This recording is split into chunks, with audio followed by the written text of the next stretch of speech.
আমরা তো কখনো শুনি না যে কোনো সুফি বা কোনো বাউল কাউকে অ্যাটাক করছে। ওনারা একটা প্রসেস পেয়েছে যেটাতে ওনারা শান্তি পাচ্ছেন। তাহলে এই বাউল আর সুফিদের উপর অ্যাটাকটা কেন? ফার্স্ট হচ্ছে টলারেন্সের অভাব, দ্বিতীয় হচ্ছে এই গ্রুপকে ব্যবহার করার একটা পয়তারা কাজ করছেন। ইবলিস শয়তান যেন আল্লাহকে চ্যালেঞ্জ করেছিলেন, মনুষ্য জাতিকে আমি আপনার পথ থেকে সরিয়ে দিব। আপনি যখন একটা সমাজ থেকে আধ্যাত্মিকতা সরিয়ে দিবেন, তখন এই সমাজকে কন্ট্রোল করা খুব ইজি হয়ে যায়, মানুষ হাইওয়ান হয়ে যায়, এই রিলিজিয়াস ইনস্টিটিউশন গুলো টেন্টেড হয়ে যায় এবং তারপর রিলিজিয়ন সমাজ থেকে সরে যায়। শয়তান wins at the end of the day. Maulana Rumi became Maulana Rumi when he met Shams Tabriz, যিনি ওনাকে কিতাবের জ্ঞান দেন নাই, ওনাকে আধ্যাত্মিকতার জ্ঞান দিয়েছেন। আজকে মাওলানা রুমিকে সারা বিশ্ব চিনে ওনার কিতাবের জ্ঞানের কারণে না, ওনার আধ্যাত্মিকতার জ্ঞানের কারণে। ইমাম বুখারী রাদিয়াল্লাহু আনহু হাদিস লিখার আগে উনি নামাজ পড়তেন। উনি যখন আল্লাহ রসুল সাল্লাল্লাহু আলাইহি ওয়াসাল্লাম কাছ থেকে উনি যখন গ্রিন সিগন্যাল পেতেন, উনি তখন হাদিসটা লিখতেন। আধ্যাত্মিকতার শুরু হয় রিফ্লেকশন থেকে। আমার তাকে ভালো লাগে না, I have to make agenda against him or her, এবং তাকে আমার অ্যাটাক করতে হবে। আপনারা একটু চিন্তা করেন যে আজও আমি যে কাজটা করছি, আল্লাহ রসুল সাল্লাল্লাহু আলাইহি ওয়াসাল্লাম কি এটা পছন্দ করতেন না করতেন না? আশিক মঈনুদ্দিন, আজকে আবারও আমাদের পডকাস্টে আসার জন্য অনেক অনেক ধন্যবাদ। আপনাকে ধন্যবাদ। গতবার আমরা তাসাউফ নিয়ে কথা বললাম, একটা সুফির পাথ নিয়ে কথা বললাম, বাংলাদেশের সুফিজম, আম আমরা থিওলজি, মিস্টিসিজম অনেক কিছু কভার করলাম গত এপিসোডে। তো এই সিজনটাতে আমরা অন্য কিছু টপিক নিয়ে আমরা কথা বলতে চাই। তো আজকে আমরা শুরু করি যে এই কারেন্ট টাইমস এ বাংলাদেশে যা হচ্ছে। বাংলাদেশে প্রচুর অ্যাটাকস হচ্ছে মাজার শরীফের উপর, বাউলদের উপর। বাউলরা অ্যাটাকড হচ্ছে, ওদের অ্যারেস্ট হচ্ছে। এগুলো কোথা থেকে আসছে? বিসমিল্লাহির রহমানির রহিম। আপনাকে ধন্যবাদ এত সুন্দর একটা পডকাস্ট করার জন্য। বিকজ আমি দেখেছি আমাদের লাস্ট পডকাস্টে অনেক মানুষ সুফি বিষয় বুঝতে পেরেছেন, ওনারা এই বিষয়গুলোতে আরো আগ্রহ হয়েছেন। সো আল্লাহ রাব্বুল আলামিনের পক্ষ থেকে আপনার উপর একটা রহমত আসবে, কারণ আপনি মানুষকে সত্যের পথ দেখিয়ে দিচ্ছেন। সো আমি আপনাকে ধন্যবাদ দিতে চাই এবং আপনার টিমকেও। আপনি যে প্রশ্নটা করেছেন তা বর্তমানের বাংলাদেশের প্রধান কোয়েশ্চেন বলা যায়, প্রধান টপিক বলা যায়। এর মূল সোর্সটা কোথায়? সোর্সটা হচ্ছে টলারেন্স। আমাদের দেশের বর্তমান পরিস্থিতিতে মানুষের ভিতর থেকে টলারেন্সটা সরে গেছে। একজন আরেকজনকে বোঝা, তার বিষয়টা আয়ত্ত করা, তার বিষয়ে সবকিছু বুঝে শুনে আগানো, এই জিনিসটা মানুষের মন থেকে সরে গেছে। আপনি বলেছেন মাজার শরীফে হামলা হচ্ছে। সেপ্টেম্বর মাস থেকে শুরু করে আজকে 2025 এর ডিসেম্বর পর্যন্ত ওভার 200 র উপরে মাজার শরীফ এবং বিভিন্ন খানকা শরীফে হামলা হয়েছে। এবং হামলা হয়ে এমন যদি হতো, হামলা করেছেন ওনারা যেখানে ওখানে একটা একজনের মাজার আছে ওটা ভেঙে দিয়েছেন, বা একজন পীর আছে ওনাকে অ্যারেস্ট করেছেন, আমি বিষয়টা বুঝতাম। বাট ওনারা হামলা করেছেন, এরপর লুটপাট করেছেন। এটাতে একটা জিনিসই বুঝায়, এটা হচ্ছে মানুষের মধ্যে থেকে টলারেন্স সরে যাওয়াতে, মানুষের মধ্যে যে কার্নাল সিন যেগুলোকে বলা হয়, যেগুলোকে বলা হয় গ্রিড, যেগুলোকে বলা হয় জেলাসি, মানুষকে হিংসা করা, গর্ব করা, নিজের আমিত্বকে তুলে ধরা, এই জিনিসগুলো বেড়ে গিয়েছে। তারা সেই দরবারগুলো থেকে লুটপাট করেছে। ডেক, ডেকচি, গরু, ছাগল, হাঁস, মুরগি, শাক, সবজি, এগুলোও তারা লুটপাট করেছে। তো একজন মুসলমান বা একজন মানুষ যার মধ্যে টলারেন্স আছে, নৈতিক মূল্যবোধ আছে, তিনি কখনো এই লুটপাটটা করতে পারেন না। তিনি, হ্যাঁ, উনি আপনার এগেইনস্ট এ আছেন, আচ্ছা আপনি একটা অ্যাকশন নিচ্ছেন যেটা ইসলামিকভাবে কমপ্লিটলি ইল্লিগাল। হুম। তাও আপনি করেছেন বুঝলাম। এরপর আপনি কি করেন? আপনি লুটপাট করেন। দ্যাট ইজ নট অ্যান আখলাক অফ আ মুসলিম, অর কোনো অন্য ধর্মের মানুষও, কোনো ধর্ম বলে না যে আরেকজনেরকে লুটপাট করো, তার বাড়িঘর লুটপাট করো। সো ওই জিনিসগুলাও হচ্ছে। বিশেষ করে মাজার শরীফের বিষয়ে তো আমি বললাম যে এই বিষয়গুলো হয়েছে, এবং বাউলদের বিষয়ে যেটা রিসেন্ট একটা কাহিনী হয়েছে, সেইখানে স্পেসিফিকলি আমি যদি বলতে চাই, একজন বাউল উনি ওনাদের এরকম কিছু, এটা একটা ট্র্যাডিশনাল বিষয়। অনেক আগে থেকেই বাংলার জমিনে এটা হয়ে আসে। উনারা এক প্রকার একটা শোর মতন করেন, যেখানে উনারা স্টেজের মধ্যে একজন আরেকজনের সাথে তর্ক করেন এবং দিস ইজ স্টেজড, মানে দনোজন জানেন কি বিষয় তর্ক হচ্ছে। মানুষকে বোঝানোর জন্য উনারা এক প্রকার একটা আম নাটকের মতন উনারা করে বিষয়টা পরিবেশন করেন।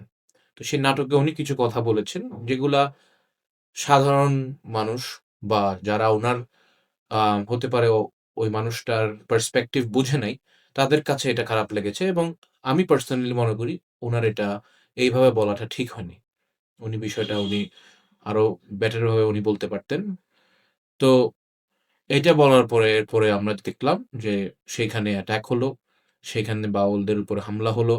একজন মানুষকে আমরা সোশ্যাল মিডিয়ায় দেখেছি পাথর বা মারতে তাকে পুকুরে ফেলে দেওয়া হলো এবং পুকুরেও তার গায়ে আ প্রজেক্টাইল মারা হলো। পাথর এবং ইট পাথর মারা হলো। তো এইটা তো ইসলাম শিখায় না। ইসলামিক নিয়ম অনুযায়ী উনি যদি আসলে আল্লাহর রসুলের বিরুদ্ধে উনি গোস্তাকি, বেয়াদবি করে থাকেন, উনাকে আইনের আওতায় তুলে দিতে হবে।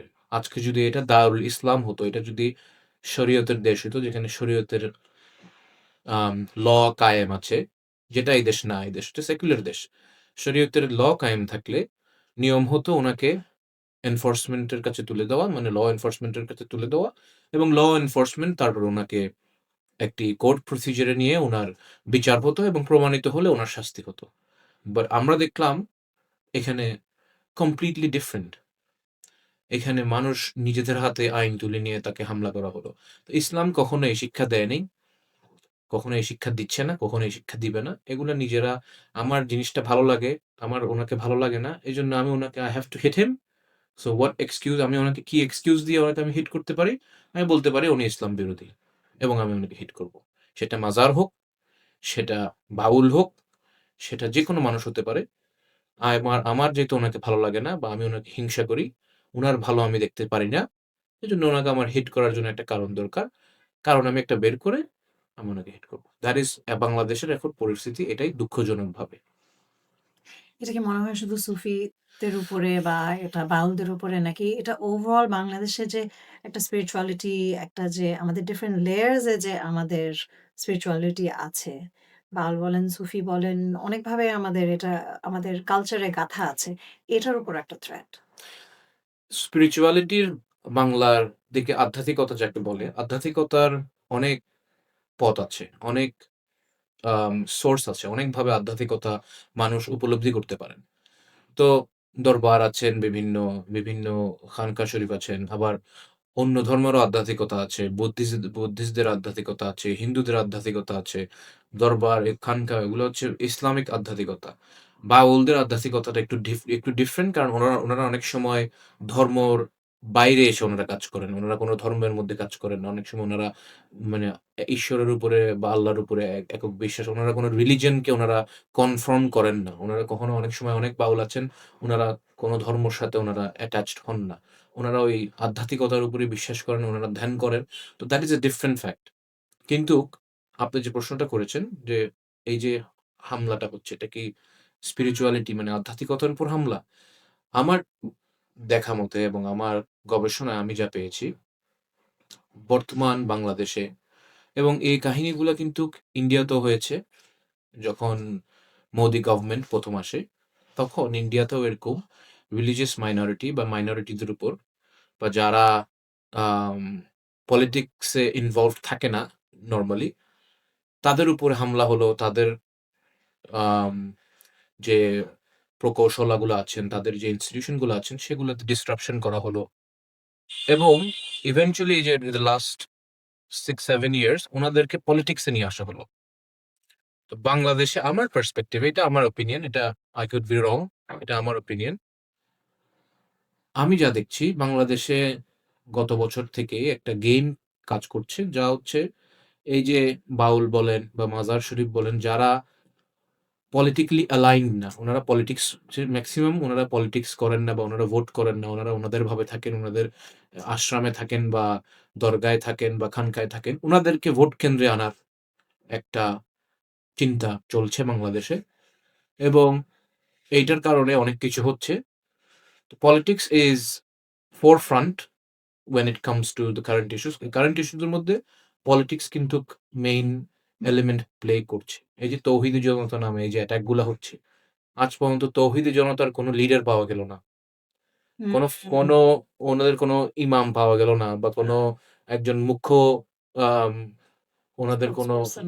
স্পোকস পারসন পাওয়া গেল না। যে এসে বলছেন যে, "আমি তৌহিদি জনতার আমি হুম। ইমাম বা আমি আমির। আমি এই কাজটা করছি।" এরকম কিছু পাওয়া গেল না। তো কোথা থেকে প্ল্যান করছে? আর এগুলো কেন বানানো হচ্ছে? এ ধরনের আনরেস্ট? আমি আমার যে পার্সপেক্টিভ আমি যেটা বললাম যে, আমি দেখছি এখানে একটা রোল প্লে করা হচ্ছে। এই যে ঘুমান্ত ভোট ব্যাংক যেগুলা এই যে বাউল বলেন বা মাজার শরীফের বিভিন্ন দরগা শরীফের, খানকা শরীফের মানুষ যারা ভোট কেন্দ্রে যায় না, উনারা দুনিয়াবি বিষয় নিয়ে উনারা চিন্তিত না। উনারা ভোট কে সরকার আসলো, কে আসলো, I have no headache. আমি আমার আধ্যাত্মিকতা নিয়ে থাকি। Let me stay with this. তোমরা দুনিয়া নিয়ে থাকো, আমি আধ্যাত্মিকতা নিয়ে থাকি। আমাকে হুম, আমার মতন থাকতে দাও। এখন বর্তমান যারা কে করছে এটা আমি স্পেসিফিকলি জানি না। বাট আমি দেখছি একটা কাজ চলছে। এই যে যারা এই ঘুমান্ত, যারা ভোটে যায় না বা এগুলোতে ইনভলভ না, এই ঘুমান্ত যে ভোট ব্যাংকটা বাংলাদেশের, এই ভোট ব্যাংকটাকে জাগানোর জন্য লাস্ট ইয়ার থেকে এই কাজগুলো চলছে। উনাদেরকে যে খেপায় উনাদের ইনস্টিটিউশনে হামলা করে, এখন উনারা ট্যাকটিক্যাল ভোটিং এ যাবে। এখন যে বাউল শিল্পী আগে কখনো ভোট করে নাই, যার কোনো ভোটার আইডি আছে কিনা সে নিজেও জানে না, সে এখন ভোট করবে তার রাইটস এর জন্য, তার সিকিউরিটির জন্য। সে ভোট কেন্দ্রে যাবে, সে ভোট দিবে। তো ঘুরে ফিরে বাংলাদেশের ভোটের পরিমাণ বেড়ে যাবে। হুম, হুম। তো আমি পার্সোনালি এটা আমার পার্সোনাল মতামত। আমি ভুল হতে পারি। আমি দেখছি বর্তমান এগুলোর পেছনে পলিটিক্যাল একটা এলিমেন্ট কাজ করছে। কারণ বাউল শিল্পী নতুন কিছু না এবং বাংলাদেশের এই ঐতিহ্যও নতুন কিছু না। তৌহিদি জনতার হামলা আগেও হতে পারত। আগে হয় নাই কেন? আওয়ামী লীগ আমলে বা এর আগের আমলে, বিএনপির আমলে এরকম হামলা তো হয়নি। আমরা তো এরকম দেখিনি। এখন দেখছি প্রেভ্যালেন্স বেড়ে গিয়েছে। ২০০ র উপরে হামলা হয়েছে সিন্স 2024 এটা ইট ইস কোয়াইট স্ট্রাইকিং এবং এটা নিয়ে ওরকম কোনো নিউজ ইয়াও হচ্ছে না। এটা নিয়ে ইন্টারন্যাশনালিও কোনো কথাবার্তা হচ্ছে না। ন্যাশনালি এটার উপর কাজ চলছে এবং মানুষকে আপনি দেখবেন এখন বাউলরা এখন অনেক কথা বলছে। উনারা এখন মিডিয়ার সাথে কথা বলছে। উনারা এখন রাইটস নিয়ে কথা বলছে। উনারা এখন উনাদের ডিফেন্ড করছে। আগে যেগুলো তো উনারা they were not bothered. তো আমার পার্সপেক্টিভ এ আমি মনে করছি there is a political element behind this. But as I say আমি ভুল হতে পারি। মিস্টিক্স বলেন, বাউল বলেন, সুফিজ বলেন, আ মেডিটেটরস বলেন আমাদের মতো। হ্যাঁ, এটা খুবই একটা সাধারণ একটা জিনিস যে যখন আমরা এই ধরনের একটা লাইফ এ আমরা চুজ করছি this path, it's very easy to be off off politics. আমার বাসায় একটা টিভি নাই। আম নিউজ আমি খুব কমই দেখি। যতটুকু প্রয়োজন অতটুকুই। এখন এটা যদি ওই গ্রুপটাকে আবার একটু জেগে তোলার জন্য হয়, আমরা কোন দিকে যাব? কোথায় যাব ভোট দিতে? কোন পার্টিতে যাব? কোনখানেই তো আমরা ওরকম সাপোর্ট পাচ্ছি না। তো এটা করার মানেটা কি?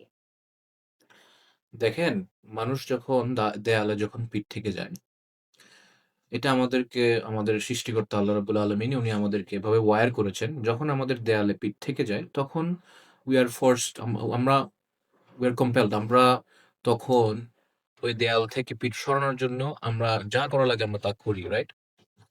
তো বর্তমান পরিস্থিতিতে হ্যাঁ, আপনি বলছেন যে কোন দিকে যাবো, কি করব? বাট আপনি জানেন যে আপনার হতে পারে আপনার বন্ধু পাচ্ছেন না আপনি। বাট আপনার শত্রুকে আপনি কিন্তু ওটা জানেন, রাইট? কারা আপনার বিরুদ্ধে কাজ করছে আপনি কিন্তু মেক্সিমাম যাদের উপরে হামলা হয়েছে উনারা জানে একটা জেনারেল আইডিয়া কারা করেছে এই হামলা। উনাদের মধ্যে একটা জেনারেল আইডিয়া আছে। তৌহিদি জনতার সাথে কারা রিলেট করে। They have an idea. তো আমি ভোট দিব, ওদেরকে ভোট দিব না। Hmm, that is called political টার্মে that is called tactical voting. তো আম বাংলাদেশে ট্যাকটিক্যাল ভোটিং এর বিষয়টাই এখন উঠে আসছে যে আমি ওরা যেন না আসে। হতে পারে নে এ না আম মা মাই এনিমি আমার শত্রুপক্ষ হচ্ছে টিম A ঠিক আছে? আমি এক্সাম্পল দিচ্ছি। তো এখন টিম B ও ভালো না, টিম C ও ভালো না। বাট টিম B এবং টিম C তো আমাকে হামলা করেনি। Better of the two evils. তো আমি চিন্তা করব একজন আম আধ্যাত্মিকতার লাইন আপ এর মানুষ হয়ে যে টিম B, টিম C উনারা তো আর আমাকে হামলা করে নাই। সো আমি টিম B বা টিম C র কাছে আমি যাব। এবং বাংলাদেশে ওরকমই একটা পরিস্থিতি আমি পার্সোনালি আমি দেখতে পারছি। বাট অ্যাজ I said বর্তমান সোশ্যাল মিডিয়ার মাধ্যমে এআই দিয়ে অনেক ভিডিও বানানো হচ্ছে। অনেক ওয়ার্ডকে ইউজ করে এখানের ওয়ার্ড ওখানে ইউজ করা হচ্ছে। আমরা কিছুদিন আগে দেখেছি ডোনাল্ড ট্রাম্পের একটা ভিডিও বিবিসি, which is একটা ইন্টারন্যাশনাল রিকগনাইজড ব্রিটিশ একটা টেলিকম রিপোর্ট সার্ভিস। নাকি? ওনারা ডোনাল্ড ট্রাম্পের একটা ২ ঘন্টার ভিডিওকে ওনারা পার্ট বাই পার্ট কেটে ওনারা একটা ভিডিও বানায় ছেড়ে দিলেন। পরে প্রমাণিত হলো যে ডোনাল্ড ট্রাম্প এরকম কিছু বলেই নেই। মানে উনি বলেছেন ২ টা ২ সময় ২ পার্সপেক্টিভ এ বলেছেন।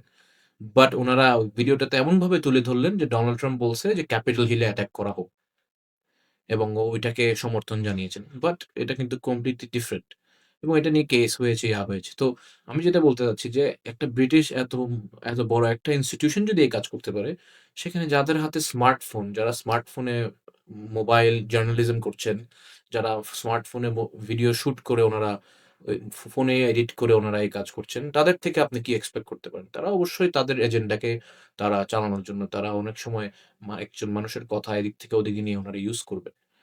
শুরুতেই আমি যে কথাটা বলেছিলাম, বর্তমান বাংলাদেশের জন্য যেটা সবথেকে জরুরি, আপনি তৌহিদি জনতা হতে পারেন, আপনি মুসলমান হতে পারেন, আপনি হিন্দু হতে পারেন, আপনি কোন ধর্মের সাথে নাও হতে পারেন, আপনি বাঙালি হতে পারেন, আপনি বিদেশী বাংলাদেশে থাকছেন তাও হতে পারেন।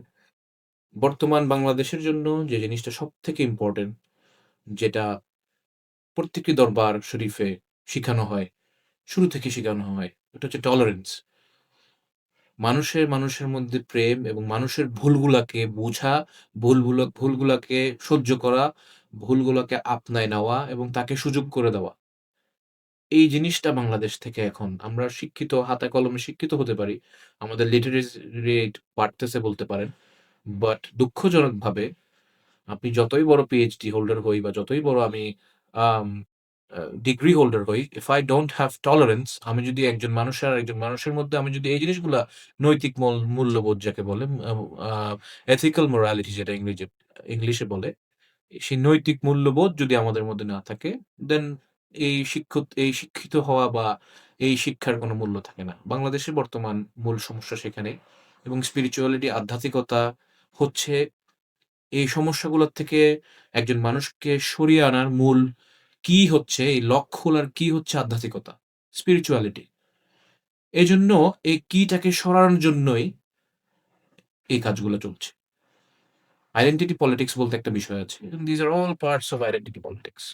আমরা আবারও দেখি টলারেন্স এর কথা আমি যখন বললাম, আমরা দেখি রাসূল সাল্লাল্লাহু আলাইহি ওয়াসাল্লাম যিনি আমাদের জন্য, মুসলমানদের জন্য এবং সকল মানুষের জন্য he is the best of examples.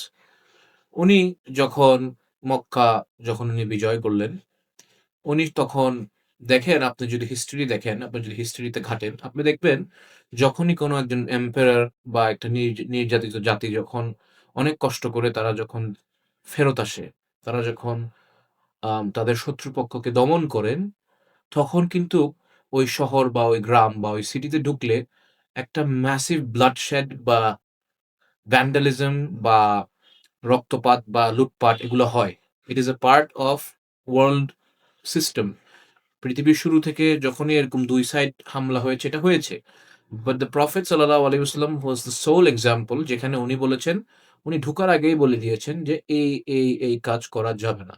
কোন হামলা করা যাবে না এবং মক্কাবাসীদেরকে, কারণ মক্কাবাসীরা দেখেছেন যে এত বড় একটা ফোর্স আসছে, লক্ষ মানুষের ফোর্স আসছে, ওনারা পারবেন না উনাদের সাথে। তো মক্কাবাসীরা তো ভয়ে ছিল যে কি করব আমরা? আগেই বলে দেওয়া হলো যে মক্কাবাসী, তোমরা ঘরের ভিতরে থাকো, তোমরা নিরাপদ। তোমরা কে কি করেছো সকল কিছু এখন কোন কিছু দেখা হবে না। তোমরা ঘরের ভিতরে থাকো। তোমাদেরকে কোন হার্ট করা হবে না। হ্যাঁ, ঘরের ভিতরে থাকতে বলেছে এইজন্য। কারণ সরি। অনেকজন মানুষের এমন সাহাবা ছিল যার মাকে শহীদ করা হয়েছে। এমন সাহাবা ছিল যার বাপকে শহীদ করা হয়েছে। এখন আমি একজন ছেলে হিসেবে আমি যখন আমার মা, আমার বাপের সেই কাতিলকে যখন আমি সেই খুনিকে যখন আমি দেখব, আমার রক্ত গরম হওয়াটা স্বাভাবিক, না হওয়াটা অস্বাভাবিক। এজন্য রাসূল সাল্লাল্লাহু আলাইহি ওয়াসাল্লাম, লুক এট হিস উইসডম, উনার যে আম হিকমত, উনার যে হিকমা, উনার হিকমাটা দেখেন। উনি বললেন, "সকলেই তোমরা ঘরের ভিতরে থাকো, বের হইও না।" এবং মক্কা ঢুকলেন উনারা, ঢুকে উনারা পিসফুলি বিষয়টা করলেন এবং দ্যা কাবা, যেটা ইব্রাহিম আলাইহিস সালামের, উনি যে ঘরটা উনি তুলেছেন আল্লাহর হুকুমে, যেটা এক আল্লাহর ঘর, সেখানে যে অনেকগুলা মূর্তি মক্কার মানুষরা বানিয়ে রেখেছিলেন, সেগুলো আল্লাহ রসুল নিজে ঢুকে উনি এগুলা সকল মূর্তি উনি কাবা শরীফ থেকে বের করে দিলেন এবং কাবা শরীফকে উনি পরিষ্কার করে পরিপূর্ণ করলেন। এখানে আমরা কি দেখি? এখানে মূল পরিচয় কোথায়? রসুল সাল্লাল্লাহু আলাইহি ইসলাম হচ্ছে বেস্ট অফ এক্সাম্পল। কিন্তু উনার স্টোরিগুলা, উনার যে এই যে কাহিনীগুলা, উনার হাদিস শরীফগুলা, এখান থেকে যদি আমরা কিছু আমাদের জীবনের শিক্ষা নিতে না পারি, তাহলে উনি বেস্ট অফ এক্সাম্পল কেমনে হলেন? উনি মানবতার জন্য একজন বেস্ট অফ হিউম্যানিটি উনি কেমনে হন?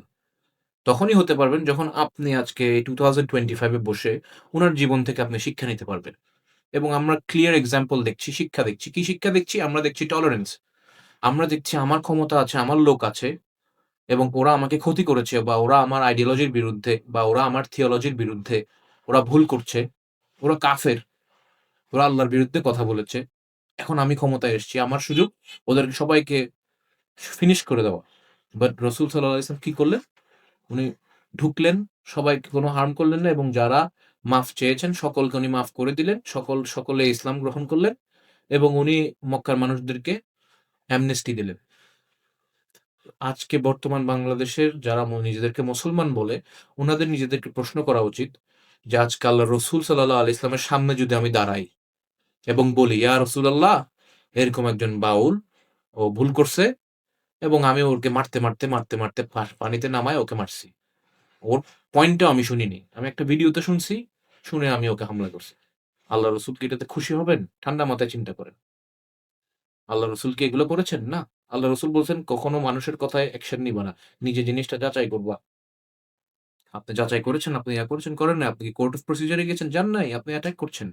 মাজার অ্যাটাক করছেন, বাউলদেরকে অ্যাটাক করছেন। আর খালি এগুলাও না, সাধারণ মানুষের বিভিন্ন অ্যাটাক হচ্ছে, লুটপাট হচ্ছে, শৃঙ্খলা। এটা তো ইসলামের পরিচয় না। যেকোনো সময় আমাদের যদি এরকম একটা নেগেটিভ ফিলিং আসে, আমাদের ভিতরে যদি ভয় থাকে, আমাদের যদি এরকম আম কাউকে অ্যাটাক করতে ইচ্ছা করে বা আমরা অ্যাটাক করিও, খারাপ কথা বলি, আমরা যদি তাকে ক্ষতি করতে চাই, আমাদের এটা তো ধৈর্য সহ্যর কথা না। তার মানে তো আমার ইসলাম কাজ করছে না।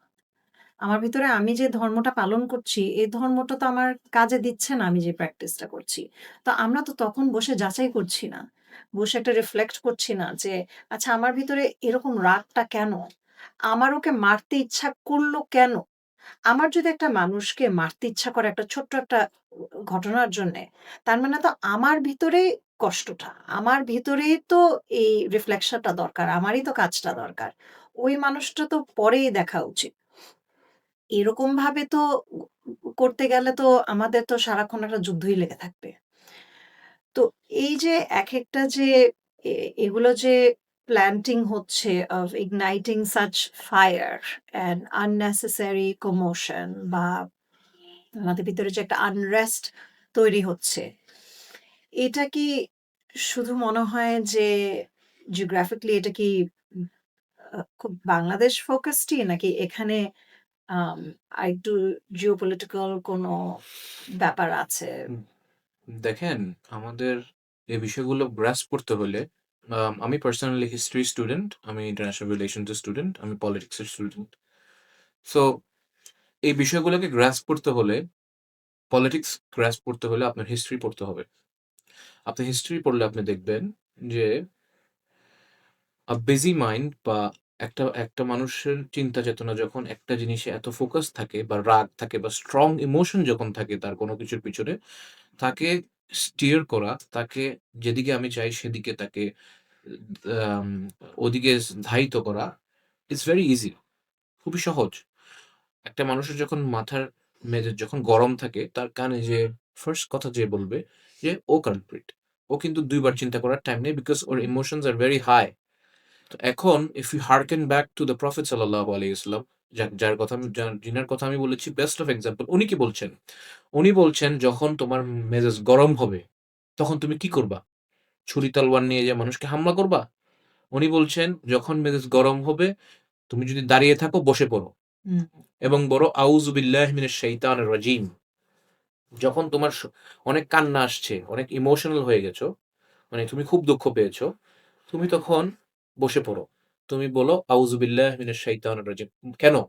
কেন বলছেন এটা বলতে? কারণ যখন আপনি এই ২ টা লেভেলে যাবেন, খুব রাগান্বিত বা খুব দুঃখিত, খুব কষ্ট পাচ্ছেন, তখন শয়তান আপনাকে স্টিয়ার করা ইজ ভেরি ইজি। আপনার তখন কানে যেই ১ম কথা বলবে, আপনি সেই কথাটা শুনে নিবেন। এবং শয়তান এই জিনিসটাতে খুব ইজিলি ও এই কাজে লাগায়। তো প্রফেট সাল্লাল্লাহু আলাইহি ইসলামের আমরা এক্সাম্পল দেখি। উনার এক্সাম্পল ফলো করি। আমরা কি এটা করছি? করছি না বলেই আজকে আমাদের খালি বাংলাদেশ না, আপনি যেটা বলেছেন।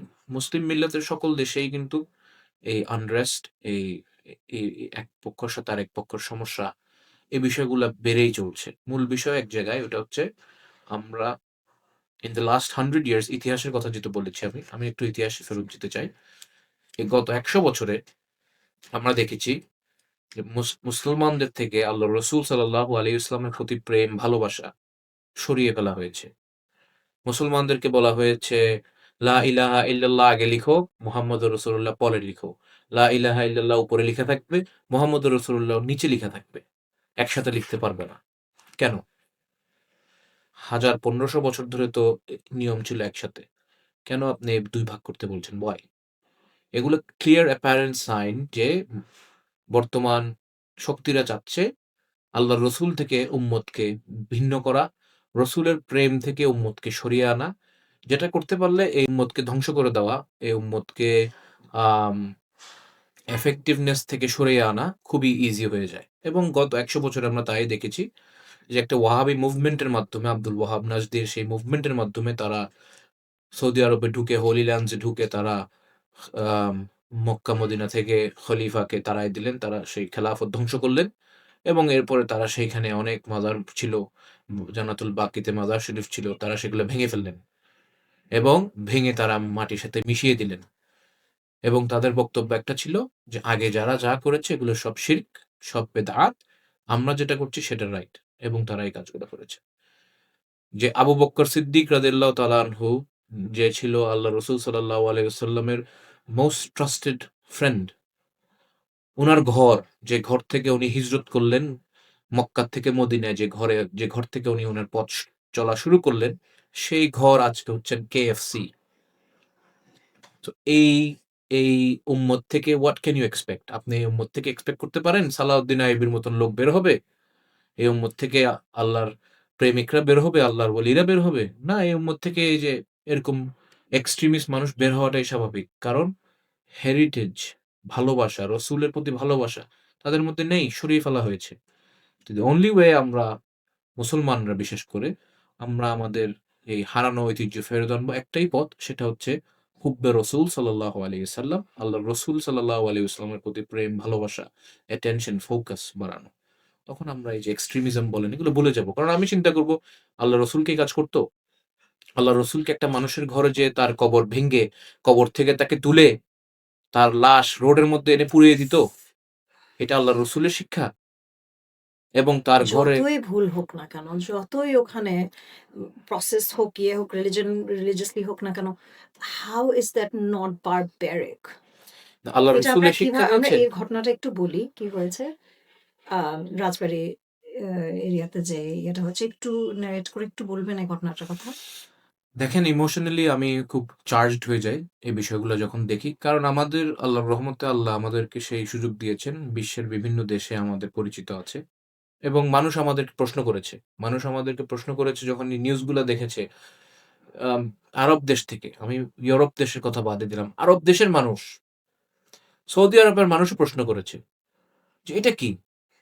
এই ধরনের এটা তো এইটা তো মানে এই জাহিলিয়াতের যুগেও তো এগুলো ছিল না।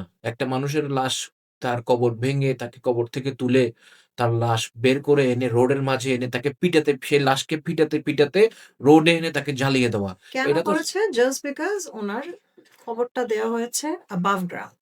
না, ওইটাও না। ওইটা তো একটা আছে। দ্বিতীয় হচ্ছে উনার কিছু বক্তব্য ছিল। উনি কিছু বক্তব্যে কিছু কন্ট্রোভার্সিয়াল কথাবার্তা বলেছিলেন। এজন্য ওরা এই কাজটা করেছে। এখন আমার কথা, এরকম তো জটিল প্রচুর মানুষই মারা যাচ্ছেন।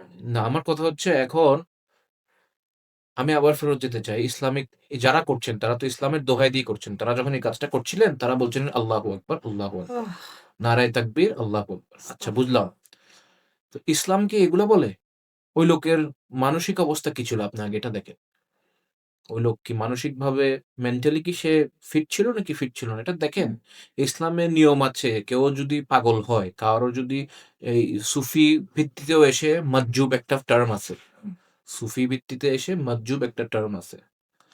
মাজ্জুব যদি হয় তার কথাবার্তাকে না ধরতে বলা হয়েছে। তার কথাবার্তাকে ফেলে দিতে বলছেন। বিভিন্ন হাকিমরা বলেছেন তার সে মাজ্জুব, তার কথাবার্তা ফেলে দাও। সে আবোল-তাবোল বলবে, হুম, এটা স্বাভাবিক। হুম। তো উনার মধ্যে এরকম, আমি যখন উনার ফাইলটা স্টাডি করেছিলাম, আমি দেখেছিলাম উনার মধ্যে এরকম আম সাইনস ছিল যে উনি mentally he was not mentally in one place.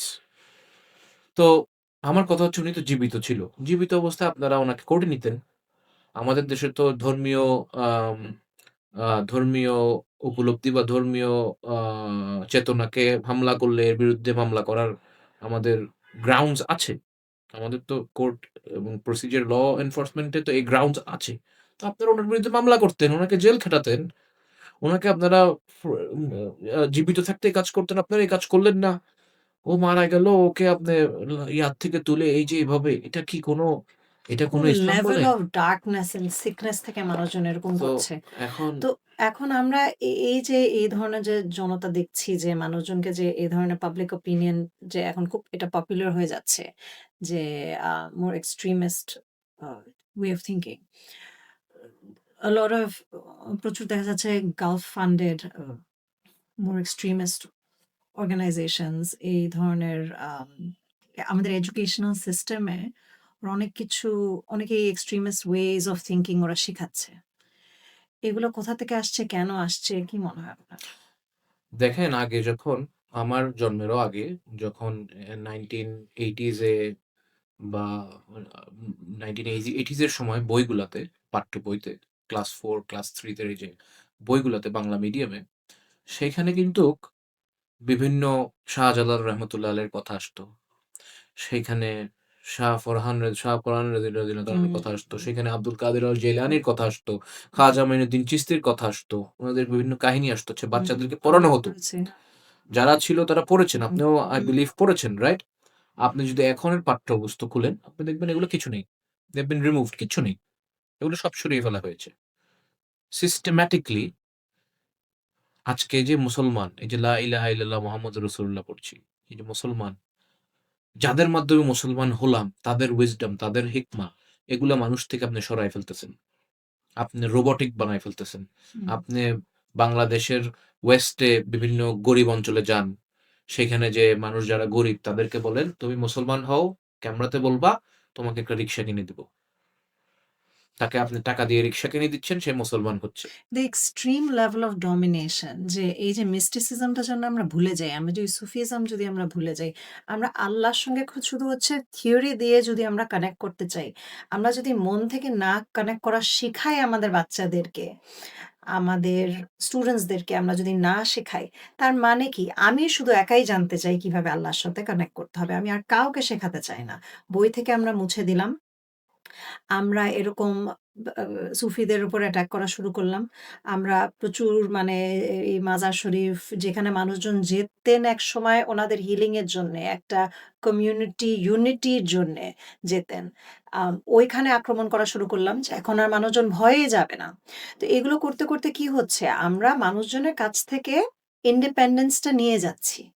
এটাই আমরা বুঝতে পারছি না যে আমরা বাঙালির কাছ থেকে আসল ইন্ডিপেন্ডেন্সটা নিয়ে যাচ্ছি।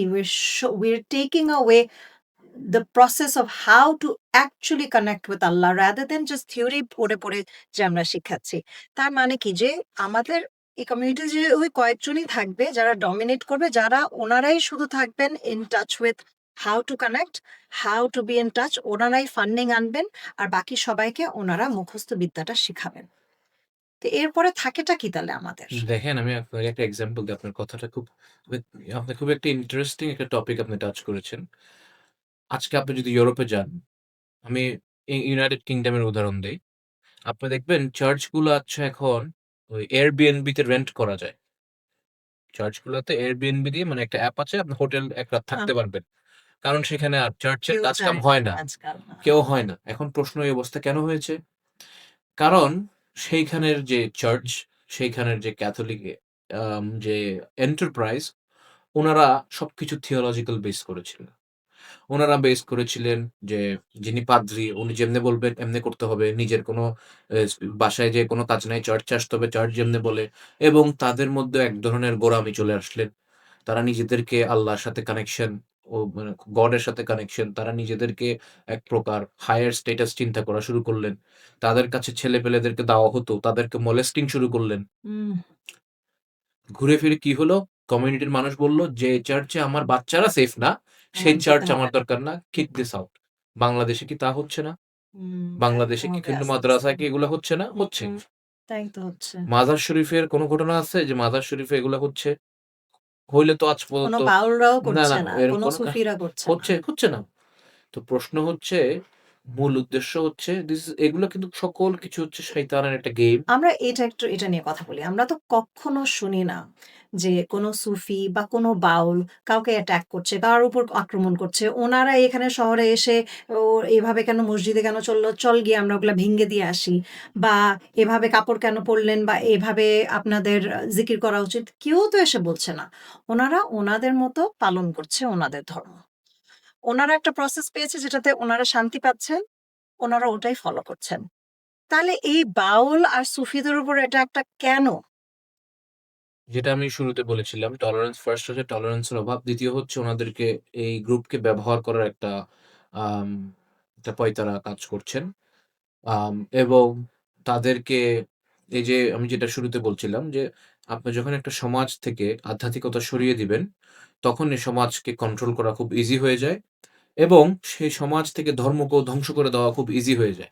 তো শয়তান এটা একটা শয়তানের ইবলিস শয়তান যেটা বলেছিলেন আল্লাহকে চ্যালেঞ্জ করেছিলেন যে, "আমি এই আদম এই জাতি মনুষ্য জাতিকে আমি আপনার পথ থেকে সরিয়ে দিব।" তো এই সরানোর মূল পায়তারা is all of this where ও এগুলো অলরেডি ইউরোপে tried and tested system already হয়ে গেছে।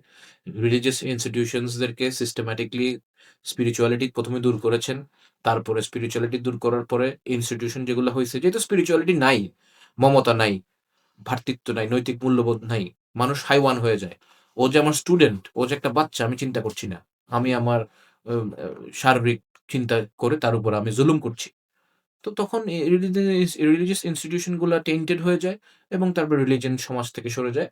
শয়তান wins at the end of the day. মূল বিষয় যেটা আমি বলতে চাচ্ছিলাম এর আগে আপনার ইন্টারেস্টিং কোয়েশ্চেন এর উত্থানে, আমরা তো অবশ্যই মাওলানা রুমিকে চিনি, রাইট? হুম, মাওলানা রুমির নাম সারা বিশ্বে মানুষ চিনে না এমন খুব কম মানুষ আছে। ইউরোপে চিনে, বাংলার মানুষও আজকে আমাদের ভিডিওটা অনেক মানুষ দেখছেন, বাংলায় শুনছেন। উনারা অনেকজনই মাওলানা রুমির নাম বলবে চিনবেন। মাওলানা রুমি উনি যখন হাদিস শিক্ষা নিচ্ছেন, যখন উনি পড়ছেন, সেখানে উনার সাথে তো আরো স্টুডেন্ট ছিল।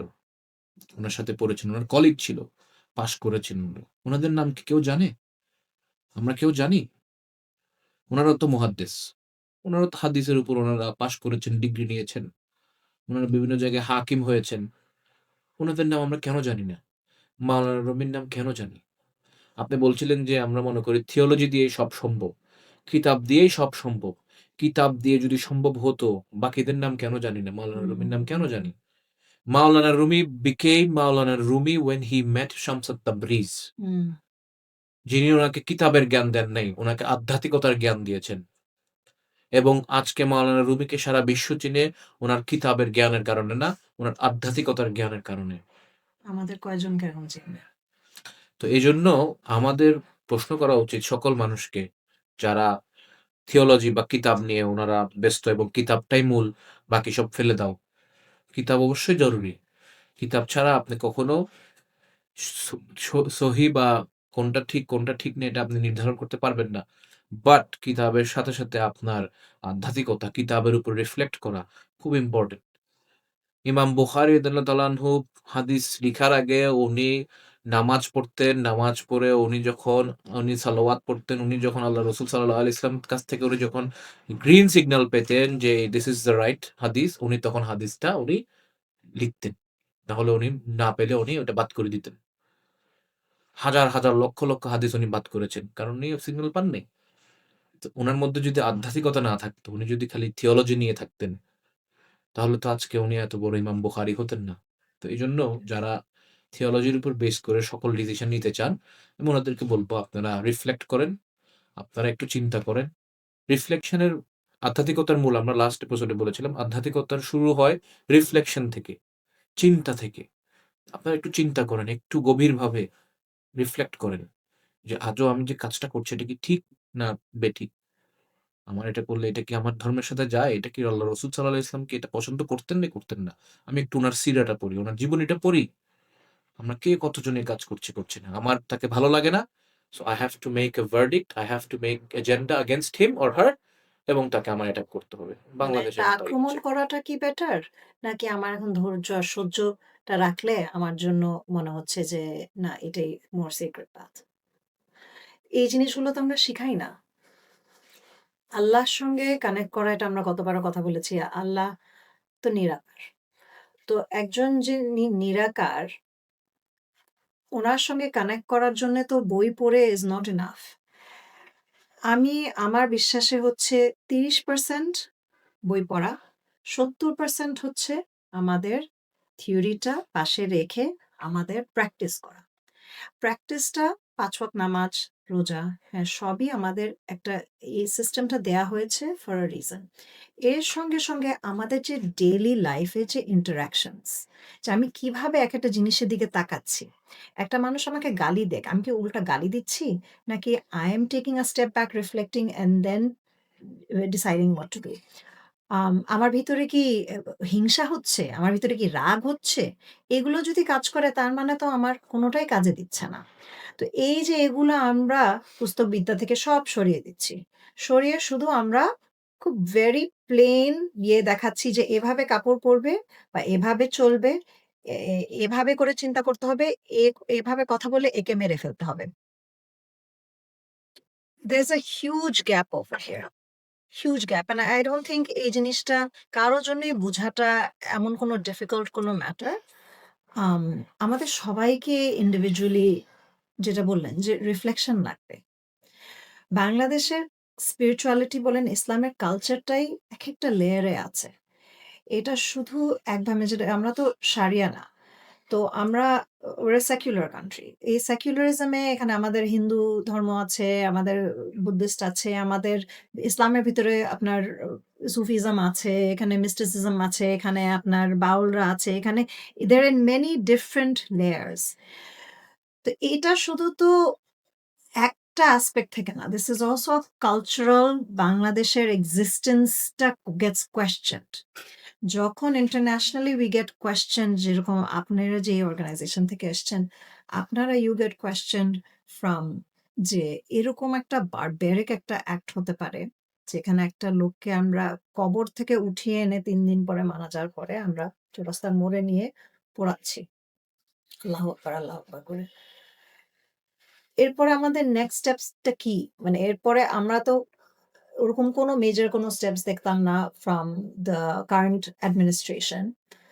কোনো পলিটিক্যাল পার্টিও ওইভাবে করে এসে আমাদেরকে সাপোর্ট করছে না। কিছু অ্যারেস্ট হয়েছিল, and that's it। এরপর আর কি হয়েছে কোনো কোনো আপডেট। স্টেটমেন্ট নাই। We have taken no hard action. তো এরপরে কি আমাদের এটা আস্তে কি eradicate হয়ে যাবে? হ্যাঁ, আমি এখন এক্সাম্পল দিই। আমি এখন এই চাটার থেকে আমি চাটা শেষ করে ফেললাম এবং কেউ কিছু বলল না। তাহলে কি বুঝা গেল? It's normal. আমি নরমালসি দিয়ে দিচ্ছি, হ্যাঁ। রাইট? তো আমি এখন এরকম একটা কাজ করলাম এবং এটার কোনো অ্যাকশন হলো না। তো আমি কি বললাম? কি বুঝে নিলাম যে দিস ইজ নরমাল। আমি এটা করতে পারবো। আবার হবে। আমি এই প্রেসিডেন্ট সেট করে দিচ্ছি। আরেকটা বিষয় আপনি বলেছেন, সমাজের বিষয় বলেছেন, মানুষের বিষয় বলেছেন। দেখেন আজকাল আমি বিদেশে পড়ালেখা করেছি। আমি প্রায় ৫-৬ বছর বিদেশে ছিলাম। বাংলাদেশে যখন আসলাম, আমার সাথে যারা পড়েছিলেন, যারা বাংলাদেশে পড়েছেন, অনেক জনের সাথে কথাবার্তা হলো। তারা আমাকে একটা কথা বলল যে, আমার এক বন্ধু আছে, উনার বোন বিয়ে দেওয়ার জন্য একটা প্রসিডিউর এ গেছে। তো ছেলের পক্ষ বলল যে, মেয়ের ৫ ওয়াক্ত নামাজ পড়া হতে হবে এবং মেয়ে আ ঘরে থাকতে হবে। আচ্ছা, ঠিক আছে। তো ৫ ওয়াক্ত নামাজের কথাটা কেন বলা হয়েছে? বিকজ উনারা ধরে নিয়েছেন ৫ ওয়াক্ত নামাজ পড়লে মেয়েটা ভালো। ঠিক তো? এটাই তো হুম। assumption। তো এখন আপনি যেটা বললেন যে আমাদেরকে প্র্যাকটিস দেওয়া হয়েছে, 70% হচ্ছে প্র্যাকটিস এবং নিজের জীবনে বিষয়টাকে উপলব্ধি করা। ৫ ওয়াক্ত নামাজ পড়লাম, ভেরি গুড। ৫ ওয়াক্ত নামাজ পড়ে তো আমি এরকমও দেখেছি বাংলাদেশে যে আমি এখন নামাজের আযান দিয়েছে, আমি দৌড় দিয়ে নামাজে জন্য চলে যাচ্ছি, নামাজ পড়ছি। তারপর এসে আমি মানুষের সাথে মিথ্যা কথা বলছি। হুম। আমি আপনাকে বললাম যে, "আমি আপনার এখানে ৪ঃ০০ বাজে আসবো।" এরপরে আপনি আমাকে যখন ৬ঃ০০ বাজে ফোন করলেন, আমি বললাম, "না, আমি তো আপনাকে এরকম কিছু বলিই নাই। আমি শুনিই নি, আমি জানিই না।" আমি ডিরেক্ট আমার কনভেনিয়েন্স এর জন্য আমি মিথ্যা কথা বললাম। নামাজ পড়লে যদি আপনার মধ্যে যদি চেঞ্জেস না আসে, আপনার মধ্যে যদি এই রিফ্লেকশন গুলা না আসে যে আমি আমি যদি আপনাকে কথা দেই, কথা আমার রাখতে হবে। আমি যদি একজন মানুষকে একটা কথা বলে থাকি, I have to stick to it. আমি যদি একটা মানুষের সাথে কমিটমেন্ট দিয়ে থাকি, আমার ঠিক রাখতে হবে। আমি মিথ্যা বলব না, আমি ঘুষ খাবো না, আমি সুদ খাবো না, আমি খারাপ করব না, আমি কারো ক্ষতি করব না, আমি কারো হক নষ্ট করব না। এই বিষয়গুলো যদি আপনার মধ্যে না আসে, তাহলে নামাজ is not helping you. আপনার রিফ্লেক্ট করতে হবে। রিফ্লেক্ট করে আল্লাহর কাছে তওবা করে আপনার আরো বেশি, বেশি নামাজ পড়তে হবে। আপনার তাহাজ্জুদ পড়তে হবে। আপনার নওয়াফিল পড়তে হবে। কারণ আপনার এই প্র্যাকটিসে আপনি পরিশুদ্ধ হচ্ছেন না। আপনি মনিটারি গেইনস এর জন্য বা আপনার পার্সোনাল গেইনস এর জন্য আপনি মানুষকে ক্ষতি করছেন। তো আপনার তখন আল্লাহর কাছে ক্ষমা চেয়ে আপনার নিজেকে পরিশুদ্ধ করতে হবে। মূল বিষয় এক জায়গায়। মূল বিষয় হচ্ছে আমরা আমাদের রিলিজিয়নকে যদি আমরা কনডাক্ট এ না আনি, আমরা খালি বই পুস্তক হাদিস কোট করলাম আমি। ইন্নামা আমালে বিন্নিয়া বললাম। আমি বিভিন্ন হাদিস বললাম, বিভিন্ন কথা বললাম। কোরআন শরীফের আয়াত বললাম। কিন্তু আমার প্র্যাকটিসে আমি নাই। আমি আমার সেই কোরআন আমার শরীফের তো ঢাকায় আয়াতগুলা নাই। বুঝতে হবে। হ্যাঁ? আয়াতগুলাকে ফিল করতে হবে। আমার সেগুলোতে আয়াতগুলো নাই। শুধু মুখস্থ করে পড়লে বললে তো হবে না। সেটাই, এটা তো ভিতর থেকে আসতে হবে। ওটাই। আমরা যখন এই যে আস্তাগফিরুল্লাহ রাব্বি মিন কুল্লি আস্তাগফিরুল্লাহ যখন আমরা বলি আস্তাগফিরুল্লাহ, আস্তাগফিরুল্লাহ, আমরা আল্লাহর কাছে মাফ চাচ্ছি। ফরগিভনেস আল্লাহ আমাকে মাফ করে দেন। আমার if it's only on the tongue হুম, আমাদের যদি খালি মাফ জিহ্বায় চাওয়া। থাকে তাহলে কিন্তু এটার কোনো মূল্য নাই। এটা আমাদের কল্ব থেকে আসতে হবে। আমাদের ভিতর থেকে আমাদের সেই মানে we have to feel very, very small আমাদের নিজেদেরকে মাটির নিচে, নিচে একদম আর্থ এর কোর পর্যন্ত নিজেদেরকে নিয়ে যেতে হবে যে, ইয়া আল্লাহ আমরা এত গুনাহগার। হুম, আল্লাহ আমাদেরকে আপনি ক্ষমা করেন। আস্তাগফিরুল্লাহ আমাদেরকে ক্ষমা করেন। তখন আল্লাহ এটা মাফ করবে। না হলে আমি মুখে দিয়ে ১০০০ ১০০ বার বললেও আল্লাহ রাব্বুল আলামিন এটা কবুল করতেও পারেন, নাও করতে পারেন। সেম থিং উইথ হজ। অনেক মানুষ খুব গর্ব নিয়ে বলে যে, "আমি ১০ বার হজ করেছি, আমি ২০ বার হজ করেছি, আমি ৩০ বার হজ করেছি।" বাংলাদেশে ইটস প্রেভালেন্ট এটা হয়। মানুষজন এটা খুব গর্ব নিয়ে বলে। লেখেন ওই সার্টিফিকেট, অ্যাচিভমেন্ট যে আমি ২০ বার হজ করেছি, রাইট? এবং অনেক মানুষ বিশ্বাস করে যে আমি হজ করছি, আমার সকল জি, গুনাহ মাফ হয়ে গেছে। আমি এখন নিউ বর্ন পারসন। হ্যাঁ? তখন রিবর্ন। আমি এখন ১ টা ২ টা গুনাহ করলেও সমস্যা নেই। আমি তো অলরেডি মাফ পেয়ে এসেছি। আপনার হজটা কি কবুল হয়েছে? আপনি কি এটা কনফার্মেশন পেয়েছেন আল্লাহ থেকে? না। আপনি কিভাবে জানেন আপনি ১০ বার ২০ বার হজ করেছেন, আপনার হজ কবুল হয়েছে? আপনি তো আল্লাহ থেকে কোনো কনফার্মেশন পান নাই। এগুলো তো সবই ওর অ্যাকশন এর উপর তো ডিপেন্ড আপনি করবে। যদি হজ করে এসে আপনার মধ্যে যদি মানবিক চেঞ্জেস না আসে, মায়া মমতা যদি আপনার মধ্যে সৃষ্টি না হয়, মানুষের ভালোবাসা যদি আপনি প্রাধান্য না দেন, তাহলে হজ আপনার কবুল হয়নি। আল্লাহ আপনার এটা কবুল করেন মেন্টাল, নাই। এটা অলসো ফিজিক্যাল অ্যাকশনস। আমরা কি ধরনের অ্যাকশনস নিচ্ছি? আমরা কিভাবে চিন্তা করছি? ভায়োলেন্স তো শুধু মানুষজনকে মারলে হয় না। ভায়োলেন্স তো আমাদের মাথার ভিতরেও থাকে। আমি যখন একজনের খারাপটা চিন্তা করব, একজনের প্রতি যখন হিংসা হবে, আমার রাগ আসবে, তাহলে তো আমার ওখানে মাথার ভিতরে আমার ভায়োলেন্স। আবার এসে যদি একজন ক্ষতি করছি, ওটাও তো দেখেন ভায়োলেন্স। আমি একটা সিম্পল এক্সাম্পল দিই। আমি হজ করে এসেছি। হজ করে এসে আমি রিক্সা দিয়ে ধানমন্ডি থেকে গুলশান গেলাম বা ধানমন্ডি থেকে মিরপুর গেলাম। যে রিক্শাওয়ালা আমার কাছ থেকে যে ৳১০০ বা ৳৩০০ পায়, আমি তাকে বললাম যে দিব না। এবং তার এই টাকার জন্য তার সাথে আমি ১০ মিনিট তার সাথে তর্ক করলাম। তারপর জোর করে তাকে আমি কম টাকা ধরিয়ে তাকে আমি কষ্ট দিয়ে আমি চলে আসলাম। এই যে হজ করলাম, হজ থেকে আমি কি শিক্ষা পেলাম? আমি একটা গরিব মানুষের এভাবে তার হকের উপরে আমি তাকে মাহরুম করলাম। তাকে আমি এভাবে আম ছোট করলাম। সে আমার সাথে ফিজিক্যালি বা আর্থিকভাবে সে আমার সাথে পারবে না বিধায় আমি এই কাজটা করেছি। আমি তাকে বুলি করেছি। হজ করে এসে আমার কনডাক্ট যদি এটা হয়, তাহলে এই হজ দিয়ে আপনি কি অ্যাচিভ করছেন? এগুলো রিফ্লেকশন যেটা আপনি বলেছেন। রিফ্লেকশন আমাদের এই সমাজের জন্য very important. Tolerance is very important. যেগুলা আল্লাহর ওলিরা এই যে বিভিন্ন মাজার শরীফে আল্লাহর ওলিরা শাহজালাল ইয়ামানী রাদিয়াল্লাহু তাআলা আনহু উনারা যখন এসেছিলেন উনারা কি শিখিয়েছেন? টলারেন্স শিখিয়েছেন। হুম, উনারা মানুষকে জোর করে মুসলমান বানান নাই। হুম, মানুষ উনাদের কনডাক্ট দেখে, উনাদের কাজ দেখে মানুষ এসে বলেছেন যে উনি যে পথে চলা আমি চলতে চাই, উনি মুসলমান হয়েছেন। এবং আজকে যে মুসলিম আমরা, বাংলাদেশের মানুষ মুসলমান, ওই তাদেরই বংশধর। আজকে সেই শাহজালাল রহমতুল্লাহ আলাইহির মাজার শরীফ সরিয়ে ফেলার আম যারা হুঙ্কার অ্যাকচুয়ালি দেওয়া নিয়ে হয়। এসেছেন তো ইসলামকে এখানে। আমাদের এই বিষয়গুলো নিয়ে আর কাউকে রিফ্লেকশন তো ভেরি কেউ তো ইম্পোর্টেন্ট। আমাদেরকে মানে ইট বা ইয়ে দিয়ে পিটিয়ে আমাদেরকে ইসলামের ধর্মে নেয়নি। নাই, নাই। আমরা তো যেটা নিচের নিষিদ্ধ, থেকে এসেছি। যেটা নিষিদ্ধ। ইসলামে ইট ইস completely রাইট। illegal যে there is no compulsion in religion. রিলিজনে কোন ধরনের জোরাজুরি করতে পারবে না তুমি। মানুষকে তোমার হিকমত দিয়ে মানুষকে তোমার দাওয়াত করতে হবে, বুঝাতে হবে। হুম, মানুষ যদি বুঝে বুঝবে, না বুঝলে বুঝবে না। আগের আগের যারা নবী ছিল, নূহ আলাইহিস সালাম, উনি শত, শত বছর উনার কওমকে উনি দাওয়াত করেছেন। আল্লাহর পথে দাওয়াত করেছেন। আসে নাই। খুব কম মানুষ এসছেন। তো উনি কি বাকিদেরকে কি উনি বলছেন যে সবাইকে যুদ্ধ করো বা ইয়া করো, ওদেরকে জোর করে মুসলমান বানাও, টাকা-পয়সা সাধো? না, উনি তো এগুলো করেন নাই। বর্তমানে টাকা দিয়ে মুসলমান করা হয়। যে গরিব তাকে যে বলা হয় বা আমার বাবার চিকিৎসার দরকার, টাকা দরকার। আমাকে যে বলা হয় তোমার বাবার চিকিৎসার টাকা দিব, ইউ হ্যাভ টু বিকাম মুসলিম। এটা কি এটা নিয়ম? সো আনফরচুনেটলি রিফ্লেকশন এবং টলারেন্স আমাদের সমাজের জন্য খুবই জরুরি এখন। বর্তমান সময়ে এখন বাংলাদেশে ইসলামের মধ্যে প্রচুর বিভাজন। শিয়া বলেন, সুন্নি, ওয়াহাবি, সুফি। এটা এখন এত বেশি কেন স্ট্রং হয়ে যাচ্ছে এই বিভাজনটা? ফার্স্টলি আমি বলতে চাই, এটা খালি বাংলাদেশের সিনারি না, এটা সারা বিশ্বেই এখন বিভিন্ন দেশে বিভাজনগুলা বেড়েই চলেছে। ডিফারেন্সেস বেড়ে চলেছে। ১ম কারণ হচ্ছে, একটা প্রশ্ন হচ্ছে এত বিভাজন কেন? আরেকটা প্রশ্ন হচ্ছে এত বিভাজন বেড়ে চলেছে কেন? আমি মনে হয় পার্সোনালি যদি আমরা এতগুলো ডিভাইডস কেন আছে? আমরা যদি ওই টপিকে যেতে চাই, we will have to get into a much more elaborate discussion. So আমি ওইটাতে না যাই। আমরা জাস্ট এখন ফোকাস করি যে কেন ডিফারেন্সেস বেড়ে চলেছে।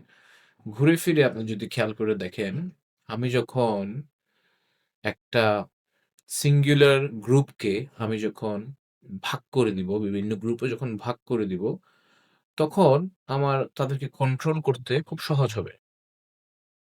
The the the titular rule of which says divide and conquer, এটা একদম হুম, সিম্পল একটা প্রসিজার। তো আপনি একটা জিনিস খেয়াল করবেন, আমাদের এই সাবকন্টিনেন্টে বিশেষ করে ব্রিটিশরা আসার আগে there was a unspoken harmony between Muslims and Hindus. মুসলিমরা মুসলিমদের মতন মুসলিমদের এরিয়াতে লাইভলিহুড লিড করছিলেন। হিন্দুরা হিন্দুদের মতন হিন্দুদের এরিয়াতে তাদের লাইভলিহুড লিড করছিলেন। মুঘলদের যে আম রয়াল কোর্ট ছিল, সে কোর্টে কি হিন্দু ছিল না? ছিল। সে কোর্টে কি বুদ্ধিস্ট ছিল না? ছিল। সে কোর্টে কি মুসলমান ছিল না? ছিল। তো একটা আনস্পোকেন হারমনি কাজ করত। ব্রিটিশরা টু মেক সিউর দ্যাট ওরা এই জাতিকে কন্ট্রোল করতে পারে, ওরা ডিভাইড শুরু করলেন। ফার্স্টলি শুরু করলেন এই যে হিন্দু, মুসলিম, বুদ্ধিস্ট ওদের মধ্যে। তারপরে শুরু করলেন মুসলমানদের মধ্যে স্পেসিফিকলি, হিন্দুদের মধ্যে স্পেসিফিকলি ভাগ করে দিলেন। যেমন উদাহরণ দেই, মুসলমানদের বিষয়ে আগে মাযহাব অনুযায়ী কিছু মাযহাব নামাজ পড়ার সময় এইভাবে পড়েন, কিছু মাযহাব হাত ছেড়ে দেন, কিছু মাযহাব এখানে পড়েন। এখন আগে নিয়ম ছিল যার, যার মাযহাব সে সেভাবে পড়বে, এটা নিয়ে কোনো বাকদত্তন্ড ছিল না। আমি রাইট তুমি রং এই বিষয় ছিল না। কারণ থিওলজিক্যালি আল্লাহ রাসূল সাল্লাল্লাহু আলাইহি ওয়াসাল্লাম এই বিষয়টাতে মূল নিয়ম ছিল যে নামাজের সময় একটা বিষয় ছিল যে নামাজে যখন আসতেন কিছু মানুষ ওই আইডল যেগুলো ছিল, কারণ কিছু ঘরোয়া আইডল ছিল, মূর্তি ছিল ঘরোয়া। তারা মূর্তিগুলো বগলের নিচে নিয়ে নামাজে আসতেন কিছু মানুষ। বিকজ ওরা এটা প্র্যাকটিসের অভ্যস্ত ছিল। এটা যেন কেউ না করে এজন্য এমনভাবে বাঁধার নিয়ম করা হলো যেন বগলের নিচে যেন কিছু না থাকে। তো এজন্য অনেকজন এভাবে ছেড়ে পড়ে, হুম, অনেকজন এইভাবে পড়ে। সবকিছু there is a reason for everything. হুম। ইসলাম সবকিছু কারণ দিয়ে করে। কারণ ছাড়া ইসলাম কোন কাজ করে না। তো ব্রিটিশরা কি করলো এসে বলল যে, "এরা এমনে পড়ে, ওরা এমনে পড়ে। ওরা কি তোমাদের থেকে বেটার? ওরা কি তোমাদের থেকে বেটার? ওরা তো বলতেছে ওরা তোমাদের থেকে বেটার। ওরা বলতেছে ওদের এটা রাইট, তোমাদের এটা রং।"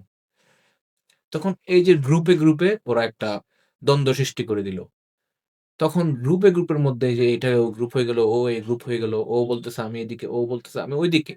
তখন ব্রিটিশদের খুব ইজি হয়ে গেল আমাদেরকে কন্ট্রোল করা। এবং তাই হলো, আমাদেরকে ওরা শাসন করল। এরপরে এই যে পলিটিক্স বলেন, এই যে গভর্নমেন্ট বলেন, একটা গভর্নমেন্টের জন্য সমাজে যত বেশি গ্রুপ হবে, তত ওরা ইজিলি কন্ট্রোল করতে পারবে। সমাজকে যত ডিভাইড করতে পারবে, তত ওরা ইজিলি কন্ট্রোল করতে পারবে। এবং বাংলাদেশ বলেন, বিশ্বের বিভিন্ন দেশে বলেন, মুসলমানদের মধ্যে এই যে ডিভাইড গুলো বেড়ে চলছে, এর মূল কারণ হচ্ছে তারা গভর্নমেন্টরা বলেন বা এই ওয়েস্টার্ন পাওয়াররা বলেন, তারা চাচ্ছে কন্ট্রোল করার জন্য ইজি হয়। এজন্য তারা এই বিষয়গুলো করছে, ডিভাইড বাড়ায় চলছে, অ্যানিমোসিটি বাড়িয়ে চালাচ্ছে। আমাদের যেটা করা উচিত পার্সোনালি সেটা হচ্ছে আমাদের সকল বিভিন্ন চিন্তা চেতনার প্রতি টলারেন্ট হয়ে আমাদের আল্লাহর প্রতি ফোকাস হয়ে আল্লাহ রসুল সাল্লাল্লাহু আলাইহি ওয়াসাল্লামের প্রতি ফোকাস হয়ে আমাদের আগানো উচিত। গ্রেটার গুডের দিকে তাকানো উচিত। ন্যারো মাইন্ডেড চিন্তা না করে আমাদের বিগার পিকচার দেখা উচিত। আমাদের সানস, আমাদের গ্র্যান্ডসন্স, আমাদের ছেলেরা, আমাদের ছেলেদের ছেলেরা, তারা আমরা যদি আজকে মারামারি করি, তাদের জমানায় এসে তো ইসলামের কোনো নামগন্ধও থাকবে না। তো এই চিন্তা যদি সকলেই করি তাহলে অনেক অ্যানিমোসিটি, অনেক এই ডিভাইড কমে আসবে ইনশাআল্লাহ। আজকে যা হচ্ছে আজকাল, এর মধ্যে এটার পরে কি মনে হয় যে আমাদের যে সুফি বলেন, বাউল বলেন, সিকার্স বলেন, মিস্টিক্স বলেন বা শিল্পীদের বলেন, আমরা কি এই ডার্কনেস থেকে কি আমরা বের হয়ে আসতে পারবো? দেখেন, আমি যদি ইসলামিক পার্সপেক্টিভে বলি, যেটা হক, যেটা সত্য, তাকে অনেকভাবে দমন করা যেতেই পারে। তাকে ধামাচাপা দিয়ে রাখতে পারে, তাকে মেরে ফেলতে পারে, অনেক কিছু করতে পারে। বাট তার সত্য কিন্তু বের হয়ে আসে। আমি একটা এক্সাম্পল দিই আপনাদেরকে। অটোমান খলিফ আব্দুল হামিদ খান, যিনি ছিলেন 1900s এ, যার পরে খেলাফতের যে মূল এসেন্স তা সরে যায়। তাকে ইয়াং টার্ক মুভমেন্ট, একটা মুভমেন্ট হয়। সেই মুভমেন্টের মাধ্যমে তাকে ডিথ্রোন করে তার এক রিলেটিভকে বসানো হয় এবং সে সময় তাকে ভিলেন হিসেবে পোর্ট্রে করা হয়। এবং এরপরে উনাকে সরানোর পরে কিছু বছর পরেই ফার্স্ট ওয়ার্ল্ড ওয়ার হয়, যেটাতে অটোমান এম্পায়ারকে ইনভলভ করে অটোমান এম্পায়ার অ্যাবলিশ হয়ে যায়। এই খেলাফত অ্যাবলিশ হয়ে যায়। আল্লাহ রসুল সাল্লাল্লাহু আলাইহি ওয়াসাল্লামের পর থেকে যে খেলাফত চলমান ছিল সেটা অ্যাবলিশ হয়ে যায়। ওই সময় টার্ক যারা ছিল তারা উনাকে কার্স করত, উনাকে খারাপ বলত। যে উনি এটা করছেন, ওইটা করছেন, জেনোসাইড, এই সেই অনেক কথা। এখন আমি রিসেন্টলি টার্কি গিয়েছি। আমি দেখেছি কিভাবে টার্কির মানুষজন, ইয়াং মানুষজন তারা উনার কবরে যায় এবং যে তারা ওখানে অস্ত্র ফালায় এবং মাফ চায়। তারা বলে যে, "আমরা আপনার উইজডম বুঝি নাই। ইয়া সুলতানেম, আমরা আপনার উইজডম বুঝি নাই। We made a mistake."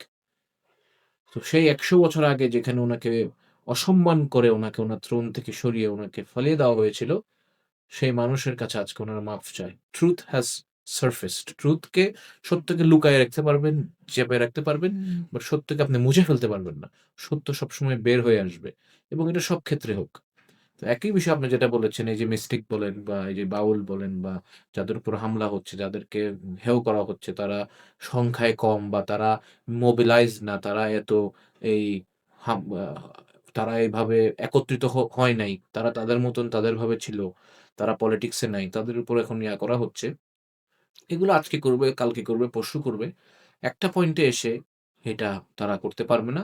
Already আমরা দেখেছি যে এই যে রিসেন্ট মাজার শরীফে হামলা হওয়ার পরে আমরা সারা দেশে বিভিন্ন মাজার শরীফদের যারা দায়িত্বে আছেন, মোতাওয়াল্লি যারা আছেন, আওলাদ যারা আছেন, সকলে এখন একত্রিত হচ্ছেন।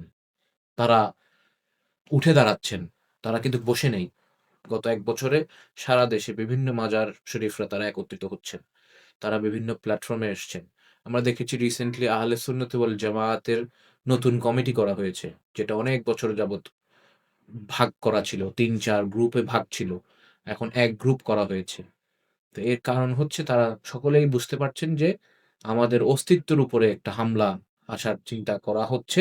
আমরা যদি এখন একক না হই তাহলে there will be massive troubles ahead of us. এজন্য সকলে এক হচ্ছে। তো একইভাবে যেমনি আহলে সুন্নাতুল জামায়াতের কমিটি হয়েছে, সেখানে সেইভাবে পলিটিক্যালিও ওনারা কাজ করছেন। পলিটিক্যালিও ওনারা কিছু পলিটিক্যাল উইং রেডি করছেন।